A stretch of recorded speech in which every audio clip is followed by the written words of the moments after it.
daughter, and you know what? We did not. I have a mother. I didn't need another mother. Honey was like an older sister. We were soulmates. We shared a lot of secrets that she's going to take to her grave today that no one will know about. But the way I met Honey was I came from, I was in Oregon for a couple of years, and I came back to New Jersey, and I brought my dog Mandy. And we lived in, my parents lived in Honey's neighborhood. I started working for Johnson & Johnson. My parents were working. Honey was outside. And after a while, when she'd come home, she was getting heavier and heavier. We didn't know she was at Honey and John's house. She was roaming the neighborhood. Finally, one day, this Volkswagen pulls into the driveway with the classy man, John Brand, driving it. And there's Honey in the back seat, sitting so proud. And he's waiting in the driveway, and I pulled in, and I'm trying to figure it out. He said, we didn't want her to get wet while I was waiting for you. And then I put it all together. She used to go over and see John and Honey about 3 o'clock every day. They were having a cocktail under the tree, and they started feeding her.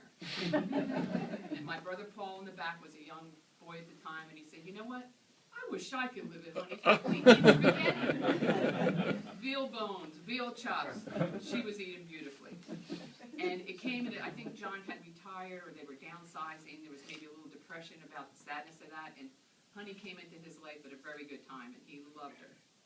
So that's how we connected. So then Honey would invite me over. Then we brought Bill over. She heard he was a contractor, and she always had things to do. So the first time we went over there to do a job for Honey, we were going to paint her whole inside of her house, and I helped because it was so fun being there. So first, you have to figure in your job. You have to have coffee in Danish.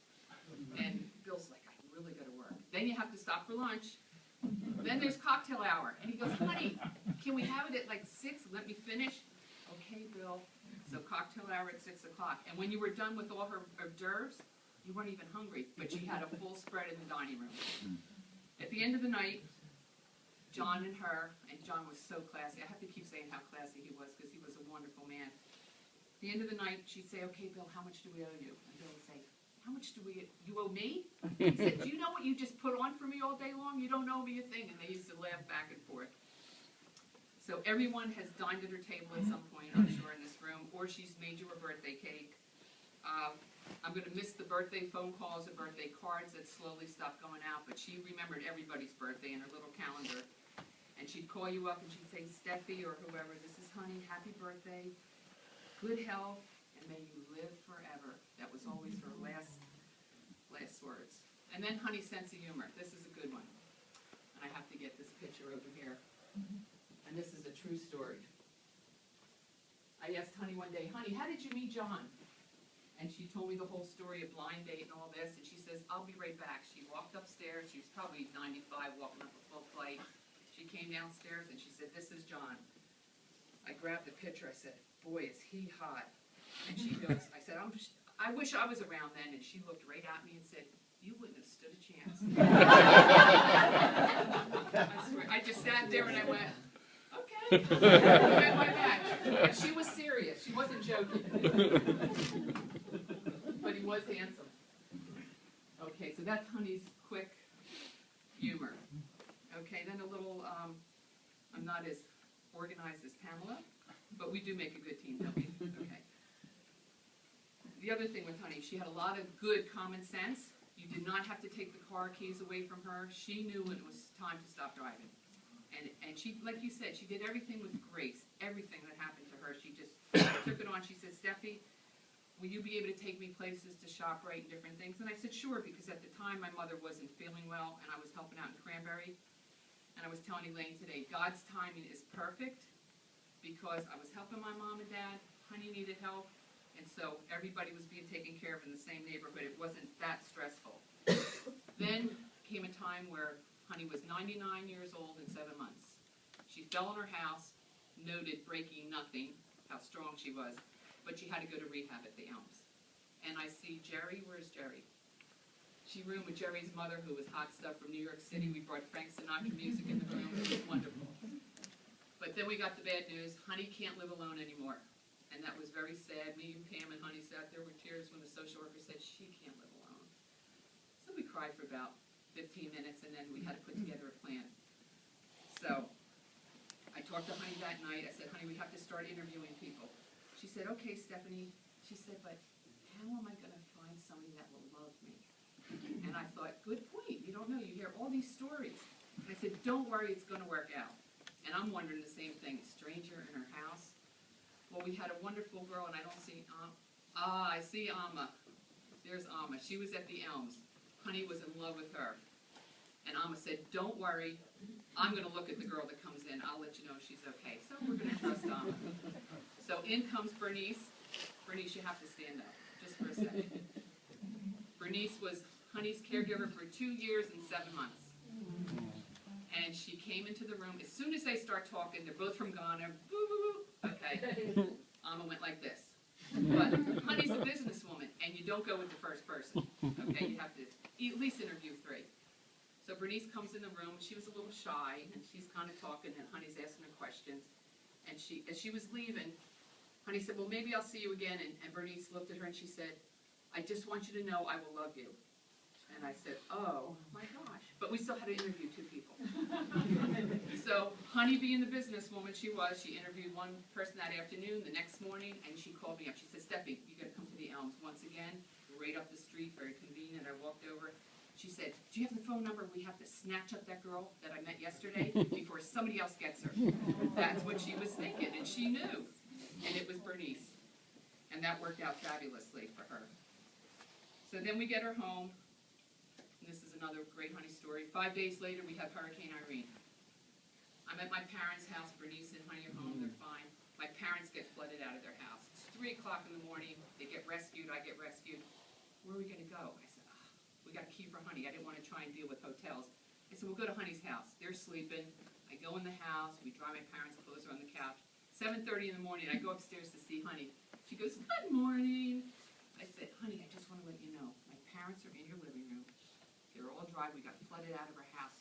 She says, wonderful. We can all have breakfast together. My parents could have moved in there for a year.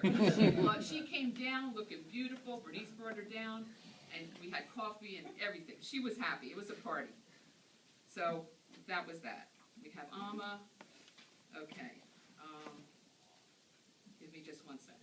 Okay, some of the fun. When you said Honey was fun-loving, Bill and I brought her to Atlantic City on the boardwalk. She wanted to ride in the ricochet, whatever, and we went up and down the boardwalk. She said she'll never forget that. She would go anywhere, anytime. Bernice and I would just say, Honey, you want to go? Yes.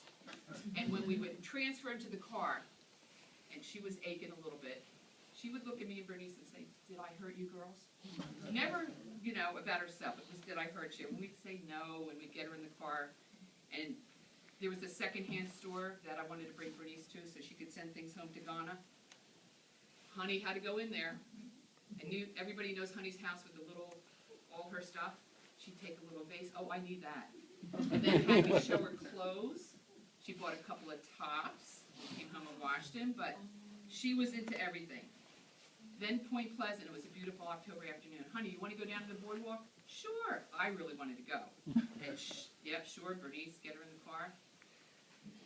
Take her up and down the boardwalk, and then there's the Jenkinson's Pavilion. There's a little bar in there. We bring her up to the bar. And I said to the gentleman, I said, he said to her first, he said, ma'am, may I have some identification? She loved that.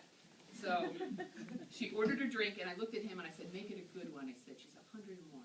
He said, no problem. So he brings her this drink, and she's sitting there sipping it. She goes, this is delicious. She looked at him, and she said, he was about 23, you are a fine gentleman. And he said, who talks like that? Honey Bunny. He said, nobody calls anybody a fine gentleman anymore. But that was her.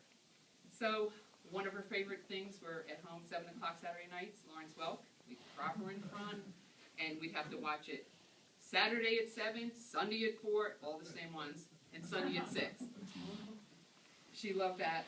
Like you said, she loved to dance. Bernice used to, when she was in her chair, they'd dance together, and she would close her eyes or focus like she was really dancing like she did years ago with her husband or whoever. She took it serious, didn't she, Bernice? She was amazing. And then I used to always say to Honey, when Bernice would leave to go wherever she had to go and we had to have extra help, there was everybody that got into Honey's house, they were wonderful with her. Where is Bo? There's Bo. When Honey had to go on hospice, we were blessed to have Bo. I said, Honey, you keep getting these wonderful, Bo was wonderful up to the very last second. Honey loved her, she loved Honey, and she took excellent, excellent care of her. And the interesting thing is, Honey had a stroke December 23rd, something like that. She lost use of her right arm, right leg. Never mentioned it. We were gentle with her, put him in everything with grace, everything with class. She was just an amazing woman. So, in closing, I just want to make sure I covered everything so I didn't leave everybody else. Laura, you helped her fabulously with John. She'll always talk about that, what she would have done without Laura. Bonnie, her neighbor, Bruno's, you guys shared food. You were there to see her a little while ago. She didn't, my father used the word decay, and I'm very protective of Honey. Her mind never decayed, Bernice, up to the last second. She was amazing. When she would tell you a story, it wasn't like John at work. It was John Osler or Mr. Jonathan Stagg. Ask Bill. We were amazed. She never forgot people's full names. She was just a wonderful woman. So in closing, what I need to say is everybody I talk to says, oh, she was so lucky to have you, so lucky to have you. And I have one thing to say. I was lucky to have her, and she was the easiest person in the world to love. She was easy to love. And we're all going to miss her, and like you said, we're going to be better off for knowing her. And that's that. We love you, Honey.